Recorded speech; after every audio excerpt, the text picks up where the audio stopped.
ATS वालों ने पकड़ लिया कि आप भड़का रहे हैं, आपने किसका अपमान किया है। सवाल जवाब हो रहा है। टोपी और दाढ़ी वाला था, मौलाना था, शेरवानी थी, तो आपने पकड़कर फौरन अंदर कर दिया। वहीं उत्तर प्रदेश के अंदर में कई सारे ऐसे लीडर हैं जो हिंदू मुस्लिम को लड़ाने के लिए बातें करते हैं। सोशल मीडिया में सैकड़ों वीडियोस मौजूद हैं, आप देखेंगे तो आपको पता चलेगा कि अनाप शनाप माइनॉरिटीज के खिलाफ गाली बकते हैं। किसी को एटीएस वालों ने पकड़कर अंदर नहीं किया। मौलाना मुफ्ती अब्दुल समी को इसलिए नहीं पकड़ा गया था कि तुम देवबंदी हो।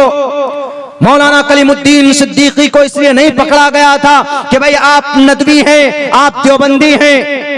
मौलाना जर्जीस को इसलिए नहीं पकड़ा गया था कि भाई आप अहले हदीस के तर्जमान हैं। डॉक्टर जाकिर नाइक को इसीलिए बैन नहीं किया गया कि आप अहले हदीस हैं। इसलिए टारगेट किया जाता है यू आर मुस्लिम।